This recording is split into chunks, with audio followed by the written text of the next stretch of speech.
स्तुन्वन्ति दिव्यैस्तवैः वेदैः साङ्गपदक्रमोपनिषदैः गायन्ति यं सामगाः ध्यानवस्थितुः सुरासुरगणा देवाय तस्मै नमः। ॐ देवाय तस्मै नमः। श्रुतिस्मृतिपुराणानामालयं करुणालयं नमामि भगवत्पादं शङ्करं लोकशङ्करं शङ्कराचार्यं केशवं बादरायणं सूत्रभाष्यकृतो वन्दे भगवन्तौ पुनः पुनः। ईश्वरो गुरुरात्मेति मूर्तिभेदविभागिने व्योमवद्व्याप्तदेहाय दक्षिणामूर्तये नमः। ॐ शान्ति शान्ति शान्ति।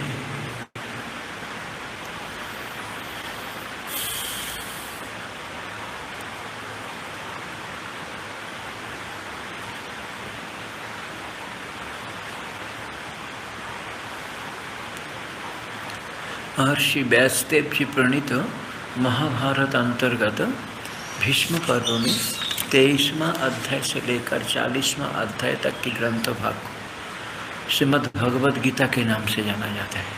अभी हम भगवद गीता के 17वां अध्याय पे हैं, लगभग समाप्त होने जा रहा है। तो यहाँ पे अर्जुन की प्रश्न हुई शुरू में, क्योंकि पहले दैवासुर संपत्ति के बारे में बताया कि ये लोग दैवी संपद वाले हैं, ऐसा गुण संपन्न व्यक्ति दैवी संपद वाले हैं और ऐसा गुण चिन्ह संपन्न व्यक्ति आसुरी संपद वाला, ऐसा बताया। परंतु वहाँ पे फंडामेंटल एक कॉज था कि शास्त्र अनुसार चलते हैं। परंतु ऐसा भी देखा जाता है जो शास्त्रों को तो इतना नहीं जानते परंतु धर्म आचरण करते हैं, तो शास्त्र विधि को नहीं मानते हुए भी जो धर्म आचरण करते हैं उन लोगों की निष्ठा को आप क्या बोलेंगे।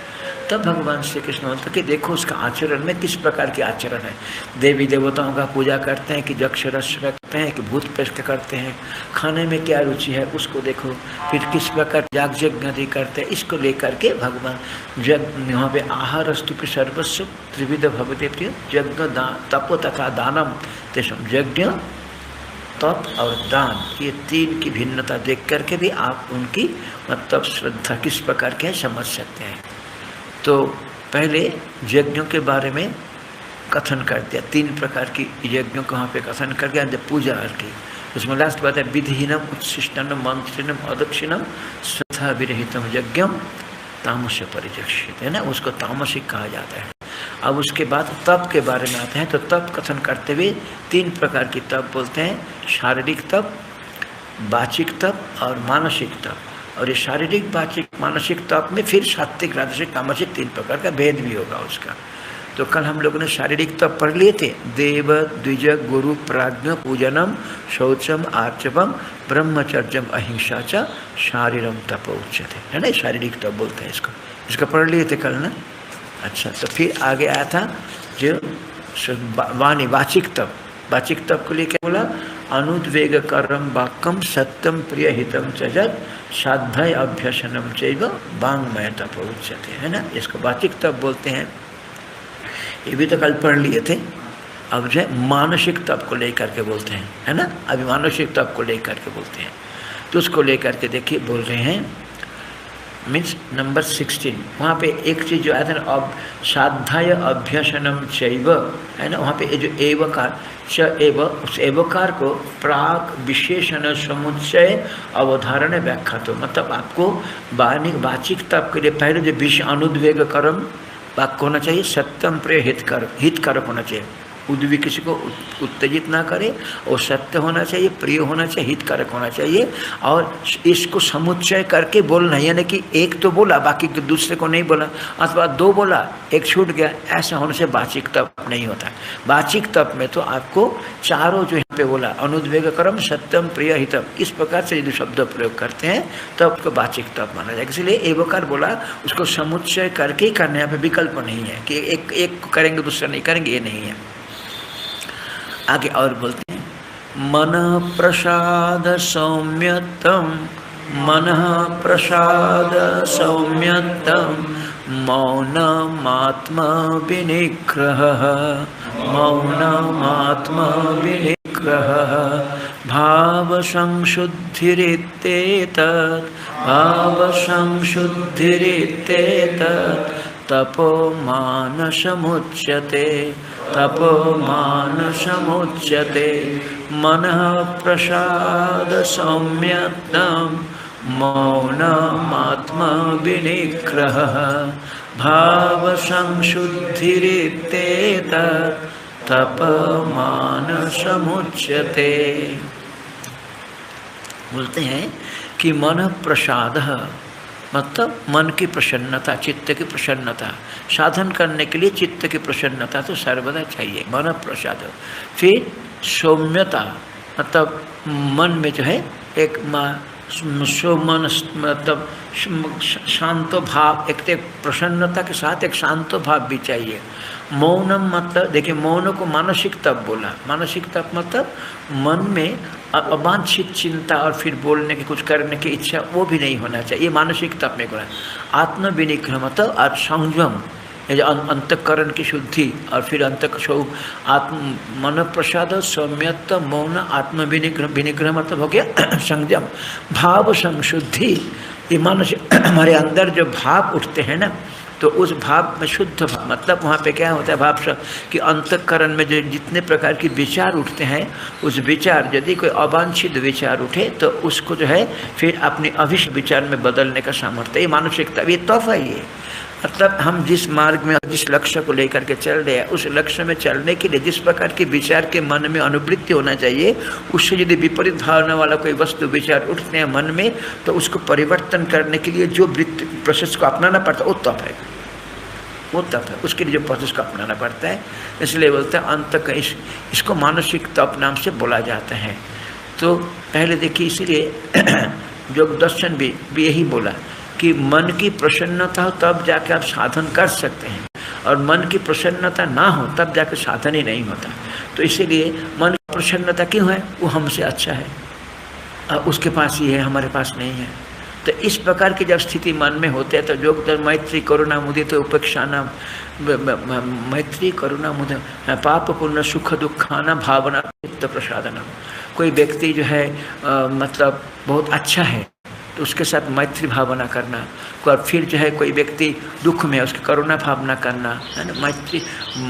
मैत्री करुणा मुदित उपेक्षाना, मुदित मतलब कोई जो है आपका सुख के साथ अच्छा भाव धर्माचरण करता है उसमें खुश होना, और फिर जो है कोई कष्ट में है तो उसको लिए करुणा होना। इस प्रकार के भाव मन में अपने आप आते हैं तब हमारा चित्त की प्रसन्नता होता है। योग दर्शन के सूत्र मैत्री करुणा मुदित उपेक्षानाम पुण्य पुण्य सुख दुखानाम भावना तो चित्त प्रसादनम, जिससे कि चित्त हमारा प्रसन्न रहता है। तब जा कर के आप उसको अप्रसन्न चित्त से वहाँ पे ये क्या विक्षेप हमेशा रहे तो कभी भी साधन के लिए अनुकूल नहीं, विक्षिप्त चित्त होता है। यही इसको अपने मतलब बस में करना, यही जो है मतलब मानसिक तप है। और मौन भी एक मानसिक मतलब वाणी को रोकना नहीं है, मन से ही बोलने की इच्छा धीरे धीरे बंद हो जाता है, वो हो गया मानसिक तप। इसी को देखिए बोल रहे हैं यहाँ पे मनस प्रसाद, जो मन प्रसाद तो वहाँ पे जो है मनस प्रसाद मन की प्रसन्नता, षष्ठी समास हुआ है। मनस प्रसाद मतलब स्वच्छता, विषय चिंता व्याकुलत राहित्यम, ये मन की स्वच्छता है। मन की स्वच्छता क्या है, विषय चिंता के कारण जो मन में व्याकुलता होता है उससे रहित रहना, उससे रहित होना, इसको बोलते हैं मन प्रसाद। मन से स्वच्छता, विषय चिंता व्याकुलत्व राहित्य, विषय चिंता से जो मन में व्याकुलता होती है उसकी रहित, धर्म से रहित हो जाना, ये राहित हो गया मन की प्रसन्नता। सौमत्यम, सौमत्य मतलब सौमनस्यम, मन की एक स्वभाव, सर्वलोक हितैषितम प्रतिषिद्ध अचिंतनम च। ये देखिए सौमनस्य तो कैसे होगा, समस्त जीव के प्रति कल्याण चिंता, समस्त जीव की कल्याण चिंता करना, समस्त जीव की हित चिंतन करना, हमेशा समष्टि भाव में मन को रखना। ये देखिए जैसे हमारे यहाँ पे ना कठोपनिषद में ना जच्छेद वांग मनस, उसके आगे इंद्रियेभ्य पराई अर्थ अर्थेभ्यश्च परम मन मनसस्त परा बुद्धि बुद्धिरात्मा महान पर महत परमाव्यक्तत अव्यक्तत पुरुष पर पुरुषात्मा परम किंचित शाकाष्ठा से परागति। तो यहाँ पे तो ठीक है, हम अपने इंद्रियों को मतलब मन में, मन को फिर प्राण में, और प्राण को फिर क्या करते हैं इंद्रिय अर्थे पर मनसस्त पर बुद्धि में। पहले तो हम मन से बुद्धि में आए, परंतु ये व्यष्टि बुद्धि से समष्टि बुद्धि में जाना है आपको। समष्टि बुद्धि में नहीं जा पाएंगे तो आप अव्यक्त में कैसे पहुंचेंगे। समष्टि बुद्धि के बाद हिरण्यगर्भ के बाद तो अव्यक्त, फिर उसके पीछे व्यष्टि बुद्धि से समष्टि बुद्धि में जाने के लिए प्रक्रिया क्या है। ये जो है ना, जितना आप सृष्टि लेकर के सोचेंगे उतना आप समष्टि भाव में जाएंगे। ये जो है आप जिसको सौमन शब्द के द्वारा कहा गया,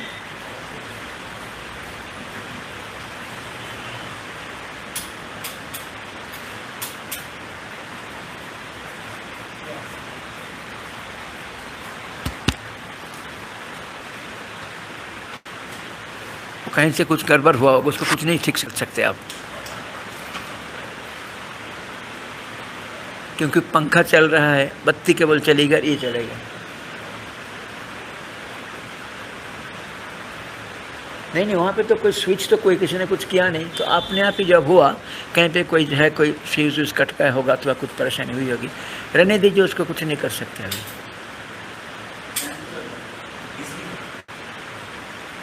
हैं बिजली हमको नहीं लग रहा है ऐसे, जैसे भी है आप देखो। मतलब अभिप्राय क्या है यहाँ पे, ये समष्टि बुद्धि में कैसे जाएंगे हम, क्योंकि यहाँ पे बोलते हैं ना सौमनस्तम सर्वचिंतन करेंगे, जितना आप दूसरे की कल्याण चिंता करेंगे उतना मन में स्वच्छता आएगा। जनरली मन केवल अपने लिए ही सोचते रहता है, अपने मतलब किसके लिए, अपना मतलब आत्मा के लिए नहीं सोचता है, इस शरीर को कैसे ठीक से रखा जाए, भूत भविष्य सब इसको लेकर के जो है शरीर को लेकर सोचते रहता है।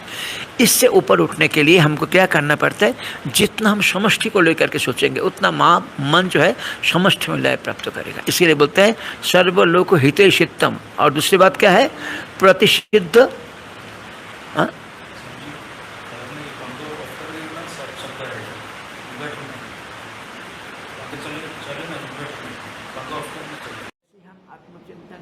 कोशिश करेंगे। आत्मा तो इंद्रियों का, मन किसको चिंतन कर सकते हैं, जिसको इंद्रियों के द्वारा कुछ मतलब ये इंप्रेशन माइंड में आए, मन उसको चिंतन कर सकते हैं। इंद्रियों के द्वारा हम शब्द सुगड़ें जैसे आत्म संबंधित शब्द को सुन रखा, उसको लेकर के विचार करते हैं, तब क्या हो जाएगा कि जब आपका मन किसी एक विचार में लगा रहेगा तब आप स्वाभाविक रूप से किसी के साथ बोलना व्यवहार करना अपने आप ही कम हो जाएगा। इसलिए इसको बोलता है मौन के रूप में कहा।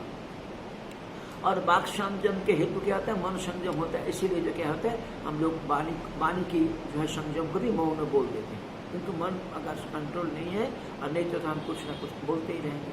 और आत्मविनिग्रह बोलते क्या बोले थे यहाँ पे कि मन की जो अवांछित समस्त वृत्ति को निरोध करना, समाधि के अभ्यास करना, मन को एक जगह पे लंबा समय तक रखने का अभ्यास करना, ये हो गया आत्मविनिग्रह। मन को एक चिंता में लंबा समय तक लगा के रखना, ठीक है, ये होता है मन। और तीसरा बोला भाव संशुद्धि, अपने भाव की शुद्धि मतलब चित्त भूमि में जन्मांतरीय संस्कार से जो राग देश आदि की वृत्ति हमारे अंदर है उसको धीरे धीरे बदलने का प्रयास करना, ये हो गया मानसिकता। ये मानसिकता, ये कभी भी आपने ये मन के ऊपर ये विचार, इससे दो लाभ होगा, एक तो ये शुद्ध होता जाएगा, और दूसरी बात क्या है, जैसा जैसा आप मन वृत्ति को देखते रहेंगे तब क्या हो जाएगा, मन दृश्य बन जाएगा आपके सामने। आप फिर मन के साथ तादात्म्य नहीं करेंगे, दृश्य दृष्टा दृश्य विवेक से जब ये दृश्य बनता रहेगा मनोवृत्ति, तब क्या हो जाएगा, अपने दृष्टित्व में आप निश्चय हो जाएंगे। अभी हम क्या करते हैं, शरीर मन के साथ तादात्म्य करके व्यवहार करते हैं, परंतु मन को जैसा जैसा हम देखते रहेंगे मन दृश्य बनता जाएगा, परंतु क्या हो जाएगा, अपने दृष्टित्व का निश्चय भी हो जाएगा। एक अद्भुत ये मानसिक तब से सबसे अधिक लाभ होता है। इसलिए बोलता है यहाँ पे बोले परिसह व्यवहार काले माया रहित मतलब भाव संशुद्धि भाष्यम, ये भाष्यकार ने बोला ही थी, मतलब इसको छोड़ना नहीं, वो भी हम बोल रहे हैं, उसको निषेध नहीं कर रहे। भाष्यकार ने जो बोला उसको हम निषेध नहीं कर रहे, इसको भी जोड़ दिया। और यहाँ पे जो मतलब मन की जो हमारे काम को पूर्ण जगह मतलब जन्मांतर के कारण जो संस्कार है उसको धीरे धीरे मिटाना, यही हो गया भाव संशुद्धि। एवं प्रकारम तप मानसिक प्रकार की जो मनोवृत्ति, इस तप को मानसिक तप बोला जाता है। इस प्रकार से शारीरिक, वाचिक, मानसिक 3 प्रकार की तप कहा। अभी 3 प्रकार के तप में अब 3 विभाजन है। ये सात्विक भी हो सकता है, राजसिक भी हो सकता है, तामसिक भी हो सकता है। ये सात्विक कब होगा, राजसिक कब होगा, तामसिक कब होगा, उसको वर्णन करने के लिए अगला आ रहा है। इसको बोल रहे देखिए, शारीर वाचिक मानस भेदेन त्रिविधस्य उक्तस्य तपस सात्विक आदि भेदेन त्रैविध्यम। ठीक है ना, शारीरिक, वाचिक और मानसिक भिन्नता से 3 प्रकार की जो तप के बारे में यहाँ पे कथन किया गया है, वो भी त्रिविधस्य उक्तस्य तपस 3 प्रकार की तप का सात्विक आदि भेदेन त्रैविध्यम, सात्विक, राजसिक, तामसिक भेद से भी ये प्रत्येक में 3-3 भेद हो जाएगा, प्रत्येक में 3-3 भेद, त्रैविध्यम इदं दर्शयति। जिस प्रकार देखिए हमारे पास आता है ना कि 3 प्रकार की ह्रस्व, दीर्घ, प्लुत, उसमें फिर उदात्त, अनुदात्त, स्वरित, प्रत्येक स्वर में भिन्नता है ना। इसी प्रकार यहाँ भी मतलब तब जाके एक एक वर्ण का 18 प्रकार से उच्चारण कर सकते, उसमें अनुनासिक और नासिक इस प्रकार से 18 प्रकार का उच्चारण होता है। इसी प्रकार से यहाँ भी वैसे समझना, एक ही तब वहाँ पे एक वाचिक, मानसिक और आपका वाचिक, शारीरिक, और उसमें भी 3 विभाजन है, प्रत्येक में सात्विक, राजसिक, तामसिक करके 3 विभाजन है। इसलिए बोलते हैं फिर शारीर वाचिक मानस भेदेन त्रिविधस्य उक्तस्य तपस सात्विक आदि भेदेन त्रैविध्यम इदानीं दर्शयति। उसी में भी 3 प्रकार को भगवान श्री कृष्ण यहाँ पे अभी दिखाते हैं। कितने श्लोक के द्वारा? 3 श्लोक के द्वारा, त्रिभी 3 श्लोक के द्वारा इसको दिखाएंगे। तो तत्पूर्वोक्तम त्रिविधम शास्त्रीयम शरीरम वाचिकम मानसिक। ठीक है, यहाँ पे श्लोक को पढ़ते हैं।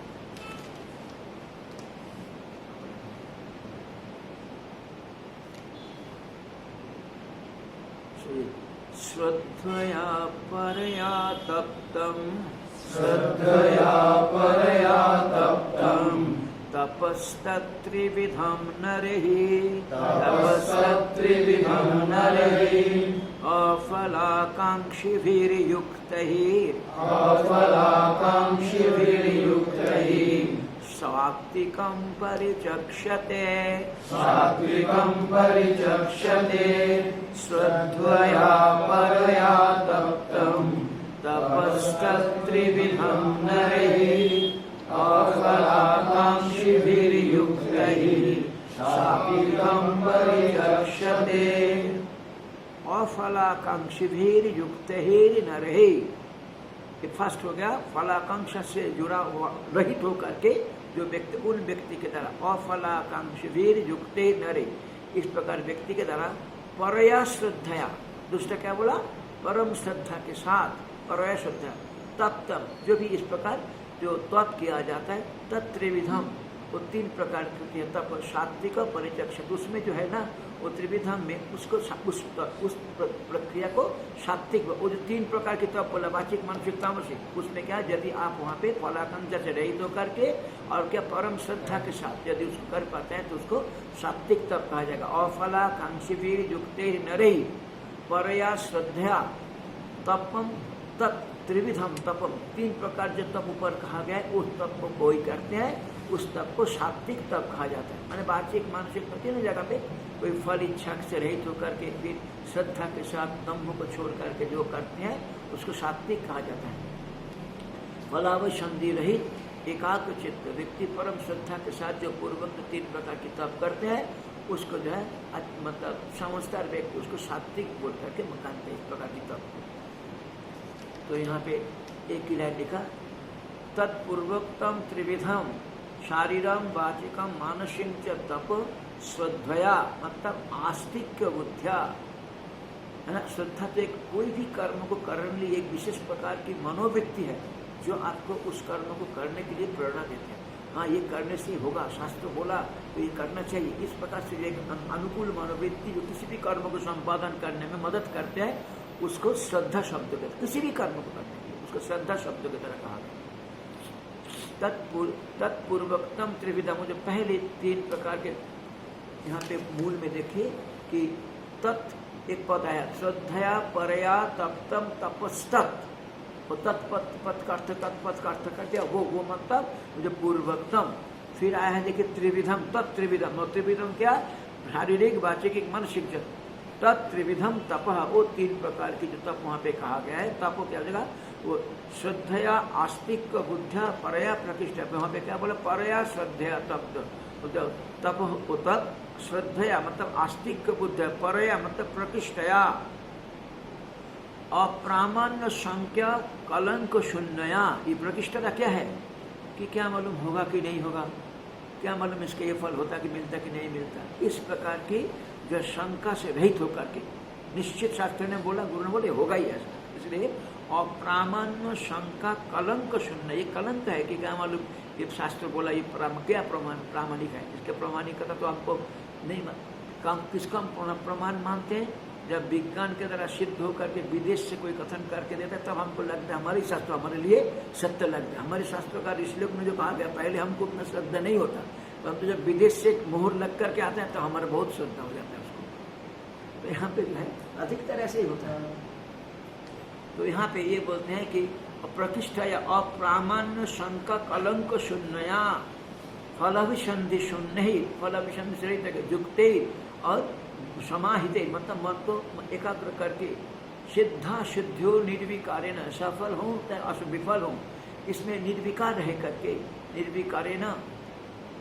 निर्विकार ही नर ही अधिकारी भी, इस प्रकार व्यक्ति मतलब अधिकारी के द्वारा तप्तम, जो तप को अनुष्ठान के अनुष्ठितम, उसको सात्विकम परिचक्षते शिष्टा, उसको सात्विक कहते हैं, शिष्ट पुरुष अच्छे व्यक्ति उसको सात्विक कहते हैं। तो यहाँ पे प्रतिष्ठा शब्द का अर्थ कर दिया अप्रामाण्य शंका कलंक शून्यया। फिर वहाँ पे पहला था अफलाकांक्षी भी, उसका अर्थ कर दिया फलाभिसंधि शून्य ही। फिर अफलाकांक्षी भी युक्ते शब्द का अर्थ कर दिया समाहिते, मतलब मन एकाग्र करके उसको करते समाहिते। और समाहित तो क्या है, सिद्धा सिद्धोर निर्विकारी, जिसमें सफलता अथवा विफलता पे निर्विकार रह करके, नर ही वहाँ पे 3 अफलाकांक्षी वीर युक्त सात्विक, नर ही ऊपर आया हुआ है। तपस्ता त्रिविधम नर ही, व्यक्ति के द्वारा, नर ही मतलब अधिकारी पुरुष के द्वारा जो इस प्रकार के तप किया जाता है, तप्तम अनुष्ठितम, जो तप को तप मतलब अनुष्ठान किया गया उसको सात्विकम परिचक्षते, उसको सात्विक कहा जाता है। ये कौन लोग कहते हैं इसको, शिष्ट पुरुष मतलब शास्त्र जानने वाले अथवा समझता व्यक्ति, इस प्रकार की जो है तप को सात्विक तप कहते हैं, मतलब जिसमें कोई फल इच्छा नहीं है, जिसमें कोई अहंकार नहीं है, और जिसमें मन को स्थिर करके एकाग्र करके व्यक्ति काम करते हैं, इस प्रकार के तप को सात्विक तप कहते हैं। तप मतलब ये नहीं, ये जो मतलब स्वेच्छा से जो कठिनाई को सहन करना, स्वेच्छा से कठिन हो सकता है आपके पास सामर्थ्य है, परंतु हमारा इतने में जब काम चल रहा है तो हम उसका अधिक से क्यों जाए, इस प्रकार से। और एक ये भी तप, जिस समय कोई व्याधि होना शरीर में, उस समय भी समझना है कि एक व्याधि एक तप है, ये व्याधि एक तप है। तब क्या हो जाएगा और क्या है, क्योंकि शरीर में मतलब सामर्थ्य रहते रहते भगवान ने हमको इस कष्ट दे रहे हैं, कष्ट सहने को हम तप बोलते हैं। जब कभी किसी समय बृहदारण्यक उपनिषद में आया हुआ, बृहदारण्यक उपनिषद, व्याधि को भी तप रूप से उपासना करना, व्याधि को तप रूप से उपासना करना, अंतःकरण शुद्ध हो जाए, व्याधि आपको पीड़ा नहीं दे पाएगा, ऐसा भी वहाँ बोला जाता है। ये एक मानसिक तप है, वो एक मानसिक तप है। अच्छा, आगे जो बोल रहे हैं कि राजसिक तप किसको बोलेंगे, तब बोलते हैं सत्कारमान पूजार्थम, सत्कारमान पूजार्थम, तपोदम्भेन चैव तपोदम्भेन चैव क्रियते तदिह प्रोक्तम्, क्रियते तदिह प्रोक्तम्, राजसं चलमध्रुवम्, राजसं चलमध्रुवम्, सत्कारमान पूजार्थम, तपोदम्भेन चैव क्रियते तदिह प्रोक्तम्, राजसं चलमध्रुवम्। तो बोलते हैं यहाँ पे सत्कार मान पूजार्थम। सत्कार मतलब आपको कोई अच्छा बोले, फिर कोई सम्मान करे, पूजा आदि मिले, इसको मन में रखते हुए जो तप किया जाता है, इसको मन में रखते हुए जो तीन सत्कार और मान और पूजा, इसके लिए जो लोग कोई तप करता है, साथ में दम्भेन च मतलब अहंकार के साथ, एवं जब तप क्रियते जिस तप को किया जाता है, यह इस श्लोक में हो चलम अध्रुवम, उसका जो है और चंचल भी होता है, आज कुछ किया फिर करेंगे, उसका फल भी जो है स्थिर नहीं रहता, तत् राजसम प्रोक्तम, इस प्रकार की तप को राजसिक तप कहा जाता है। मतलब जो तपस्या सत्कार मान और पूजा पाने की इच्छा से किया जाता है, सत्कार मान और पूजा पाने, सम्मान और पूजा पाने की इच्छा के लिए किया जाता है, और क्या है जो दम्भ के साथ भी रहते हैं, अनुष्ठान करते हैं, उस प्रकार को राजसिक तप बोलते हैं। ये क्या होता है, ये तप जो है अनित्य भी होता है और अल्प फल वाले होते हैं। आप अधिक दिन नहीं कर पाएंगे, लंबा समय नहीं, सात्विक तप लंबा समय तक कर, राजसिक तप लंबा समय तक नहीं कर पाएंगे, और फल इसका फल भी जो है आपका कि अल्प फल वाले होते हैं। सात्विक फल होगा तो मन शुद्ध होगा, तो आगे भावी फल बहुत अच्छा होता है, मतलब तत्व को समझने के लिए, भगवत प्राप्ति के लिए मदद करते हैं। इसलिए सत्कार मान पूजा अर्थम, यहाँ पे सत्कार अलग, मान अलग, पूजा अलग, उसको लेकर के सत्कार मतलब साधु अयम तपस्वी ब्राह्मण इति एवं, प्रत्येक शब्द बोला देखो, अविवेकी भी क्रियमान स्तुति, अविवेकी व्यक्ति राजसिक तप का खूब स्तुति करते हैं, इतना कठिन है, उसको सामने तो कठिन ही दिखाई देगा, है ना। इसलिए बोलता है कि सत्कार साधुरयम, मतलब हिमालय भी कहीं गुफा में अकेला बैठ के चिंतन करते हैं, उसके तुलना में एक व्यक्ति मान लो यहाँ पे खड़ा होकर के बस दिन भर उसका लोग देखने के लिए भीड़ लग जाएगी, अविवेकी व्यक्ति बहुत इसको अच्छा भी मानेंगे, कितना कठिन कठिन ऐसे तप कर रहे, बोलेंगे सत्कार साधुरयम, ये अच्छा व्यक्ति है, तपस्वी भी है, ब्राह्मण इति एवं अविवेकी भी क्रियमान स्तुति, अविवेकी व्यक्ति के द्वारा जो स्तुति किया जाता है वो क्या सत्कार। मान मतलब प्रत्युत्थान अभिवादनादि, मतलब क्या करेगा, जो आपको उठाएगा और आपको अभिवादन आदि करेगा, यानी इसको बोलते हैं मान।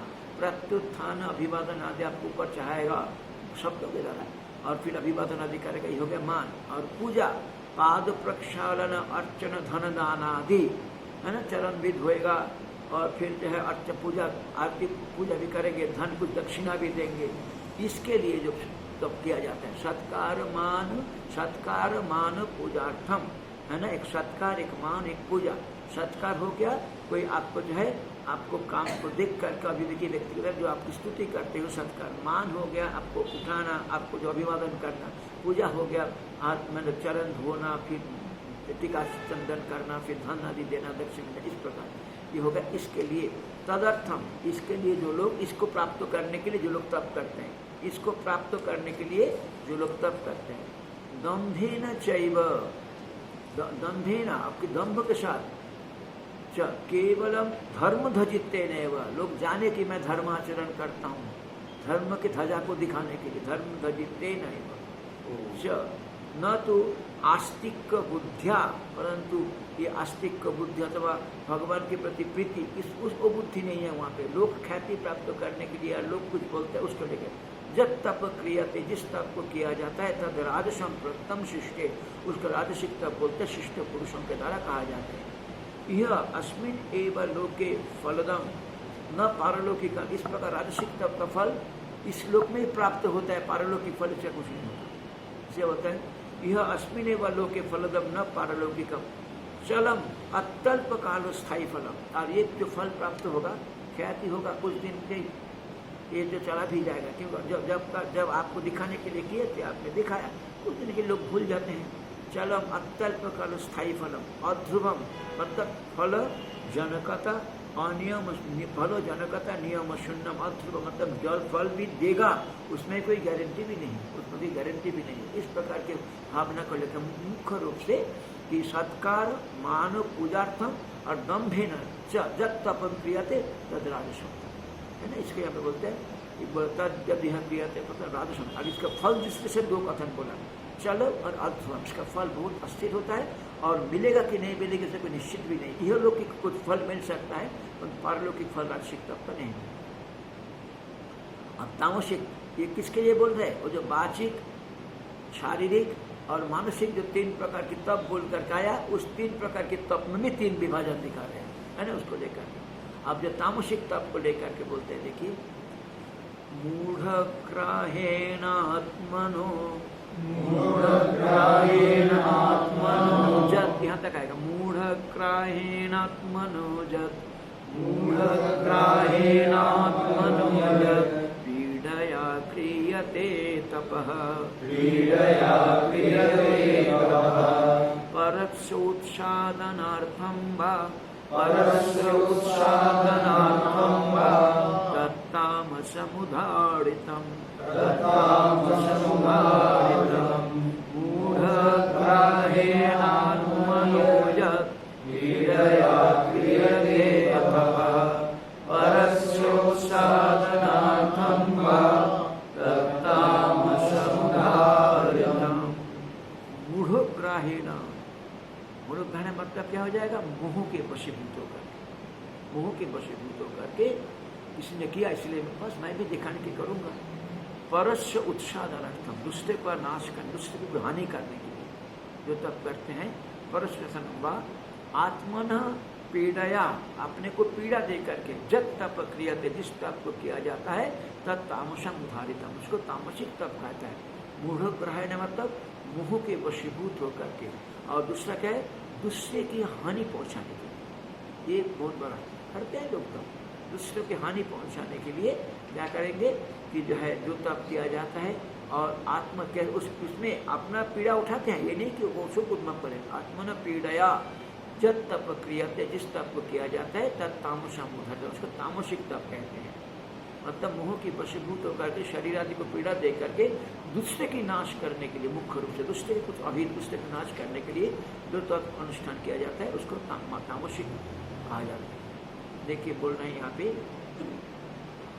मूढ़ग्राहेण मतलब अविवेक अतिशय कृतेन, अत्यंत अविवेक के कारण इस प्रकार की तप को लोग करते हैं, है ना। मूढ़ग्राहेण अविवेक अतिशय कृतेन, अविवेक का अत्यधिक होने के कारण इस प्रकार की तप के लिए लोग प्रवृत्त होते हैं। दुराग्रहेण, यदि ये कर जाऊंगा तो ये लाभ मिलेगा। कभी कभी है ऐसा चीज, मतलब छोटा मोटा सिद्धि कुछ दिन रहेगा, 21 दिन 41 दिन कुछ, और 21 दिन हो 41 दिन हो, कुछ नियम पालन करके कुछ कठिनाई के साथ रहने से कुछ छोटा मोटा सिद्धि मिल जाता है। और भी एक तप है, मतलब नहाएंगे नहीं, धोएंगे नहीं, खाना जो मिल जाए ऐसा है ना, कुछ तप है। तो उस प्रकार की तप को जो है लोग करते हैं, क्योंकि उससे कुछ जो है आपको तात्कालिक कुछ सफलता प्राप्त होगा लोग दिखाने के लिए। तो वो जो है वो तामसिक तप है। तो मूढ़ग्राहेण अविवेक अतिशय कृतेन दुराग्रहेण, है ना, दुराग्रह के साथ आत्मन मतलब देह इंद्रिय संघात शरीर कार्यकरण जगत में पीड़या, उसको पीड़ा दे करके जब तप क्रियते, जिस तपस्या को किया जाता है, और परस्य उत्सादनार्थम वा दूसरे को अन्नस्य विनाशार्थम, है ना, दूसरे की कुछ हानि करने के लिए, मतलब अभिचार रूप जो अभिचारिक कर्म जो बोलते हैं ना, इस प्रकार तत्व तरह मतलब ये तामसिक तप होता है, अभिचारिक कर्म अभिचार रूपम वा तत्तामसम उदाहृतम शिष्ट, जिसको तामसिक तप कहा जाता है, इसको शिष्ट व्यक्तियों के द्वारा। इसमें कोई अधिक व्याख्या लंबा चौड़ा कुछ नहीं, भाष्यकर भी नहीं लिखा, सामान्य चौड़ा लिख करके इस प्रकार की। और हमारे लिए क्यों बोल रहे हैं कि हमारे लिए मानसिक तप करना है तो सात्विक भाव से ही करना है ना, कोई फलाकांक्षा नहीं रख करके मन को एकाग्र करके जन्मांतरी संस्कार को मन से कैसे निकाला जा सके, उसके लिए जो प्रयास होगा वही मानसिक तप। इस प्रकार से आपको 3 चीज की कथन कर दिया, तप, और तप में 3 विभाजन, है ना। तो वहाँ पे क्या बोले थे? आहार, यज्ञ, तप, और बचा क्या अभी? दान। अभी दान बचा, जो प्रतिज्ञा करके आए थे, तो आप दान के बारे में बोलेंगे। 3 प्रकार के दान कैसे होता है। इदानीम क्रम प्राप्त दानस्य त्रैविध्यम दर्शयति त्रिविहे। आप क्या करेंगे? क्रम से प्राप्त जो प्रतिज्ञा किए थे भगवान, इस चीज को बताऊंगा, उनमें से अभी ये तो पहले कथन कर दिया, आहार के बारे में, यज्ञ के बारे में, तप के बारे में, आप बचते दान। अब ये दान इदानी क्रम प्राप्त दान क्रम से प्राप्त होता है प्रतिज्ञा के अनुसार। जो दान उसमें भी 3 प्रकार का है, त्रैविध्यम 3 प्रकार का है, उसको दिखाते हैं। कितने श्लोक के द्वारा? 3 श्लोक के द्वारा, 3 श्लोक के द्वारा। यहाँ पे बोलते हैं दातव्यामिति जद्दानम, दातव्यामिति जद्दानम, दीयतेनुपकारिणे, दीयतेनुपकारिणे, देशे काले च पात्रे च, देशे काले च पात्रे च, तद्दानं सात्विकं स्मृतं, तद्दानं सात्विकं स्मृतं, दातव्यमिति यद्दानं, दीयतेनुपकारिणे, देशे काले च पात्रे च, तद्दानं सात्विकं स्मृतं। अनुपकारिणे मतलब जिससे कभी उपकार पाने का, अनुपकारिण जो आपके लिए उपकार नहीं कर, उसका चतुर्थ एक वचन है। फिर देशे काले पात्रे च, है ना, यथार्थ देश में, यथार्थ काल में और योग्य पात्र में, च दातव्यम दान करना है। शास्त्र ने कहा जो भी कुछ आपको मिलता है उसका इतना हिस्सा जो है लोक के हित के लिए दान करना। इस प्रकार से जब दानम दीयते, जिस दान को दिया जाता है, तद दानम सात्विकम स्मृतम, इस दान को सात्विक रूप में स्मरण करता है शिष्ट पुरुष। केवल कर्तव्य के अनुरोध से, है ना, केवल धर्म शास्त्रों ने बताया कि दान करना है। तो कुछ आप देखना, ये जो हमारे विशेष करके पंजाबियों में वो लोग अपना जो है जो भी कमाएगा उसमें से इतना हिस्सा जरूर गुरुद्वारे देंगे। और ठीक इसी प्रकार से आजकल हमारे जो मुसलमान भाई है वो लोग भी बाजार में जरूर दान देंगे अपने आय का। कितना भी कमाएगा बाजार से, कितना भी करेगा, कम भी होगा, वो 10 रुपये कमाएगा तो कम से कम 1 रुपया तो देगा। ये नियम उन लोगों ने बना लिया, उसी से उनका जो है मतलब काम भी चलता है। इसीलिए यहाँ पे बोलते हैं कि केवल कर्तव्य करने से पुण्य क्षेत्र में, पुण्य काल में और प्रत्युपकार में असमर्थ व्यक्ति के प्रति, जो आपको कभी मन में होगा ही नहीं मुझे कभी उपकार करेगा, इस प्रकार के व्यक्ति को, परंतु सत्पात्र होना चाहिए। सत्पात्र एक बार हमारे उनसे सुना था मैं, स्वरूपानंद जी नहीं थे, मतलब जोशी मठ के जो ये थे शंकराचार्य थे, जोशी मठ के शंकराचार्य थे। तो हम लोग एक बार पारायण के लिए बुलाए थे, तो शाम को ऐसे सत्संग कर रहे थे। उसमें बोल रहे थे, देखो लोग कहते हैं कि महात्मा को पैसा देने से तो अच्छा है कि वही गरीबों को कुछ खिला देते, महात्मा तो आयस करते हैं। तो बात तो सही बोल रहे हैं ऐसी बात, परंतु क्योंकि शास्त्रों ने कहा देश काल और पात्र, यथार्थ तो देश में, पुण्य क्षेत्र में, काल मतलब पुण्य तिथि में, और पात्रों को देख करके बोलते हैं। वो बोला ठीक है, देखो एक गरीब वो बोलते हैं, बोलते ठीक है आपको दान कर, कन्यादान भी तो एक दान होता है ना, जो लगे कन्यादान भी तो एक दान होता है। तो आप अपनी कन्यादान के लिए क्या देखते हैं, योग्य पात्र ढूंढते हैं कि नहीं ढूंढते हैं? एक रास्ते में भिखारी बैठा हुआ है, बेचारे के पास कोई बहू नहीं है, तो उनको अपना कन्यादान दे देंगे कि नहीं देंगे? कन्यादान दे नहीं, उनसे मैं सुना हूँ इस शब्द को, उनसे सुना हूँ। अनुपकारी नहीं है, जो आपके लिए कभी उपकार नहीं कर सकते, नहीं कर सकते, पर करेगा इसको आप उम्मीद नहीं रख सकते। तो यहाँ पे ऐसे दान करने के लिए ठीक है, किंतु योग्य प्राप्तता ये है अपनी विद्या और तप के बल से जो अपने को और दाता को रक्षा कर सकते, वो हो गए पात्र। जो अपनी विद्या और तप के बल से अपनी अपने को भी रक्षा कर सकते हैं, क्योंकि आपको कोई दिया, आप सोचते हैं तो बहुत अच्छा है, परंतु उसका पाप खाना पड़ता है आपको। तो वो जो है एक ये, और दूसरी बात अपने को रक्षा करना अपनी साधन के द्वारा। जब हमने दीक्षा लिए थे, जब संन्यास दीक्षा लिए थे, दशम पीठाधीश्वर की बात करें, उन्हें कहे थे कि ओंकार जब आपका लिए विधान है, रोज 21,600 ओंकार जप करना है। इतना अधिक समय नहीं रखा, अगर नहीं करोगे, क्योंकि उसमें से 12,600 जहाँ पे आप रहे, आप को नौकरी चाकरी नहीं करते हैं, तो नौकरी चाकरी नहीं करते तो क्या हो जाएगा, आपके अकाउंट से वो डेबिट होता रहेगा। क्या?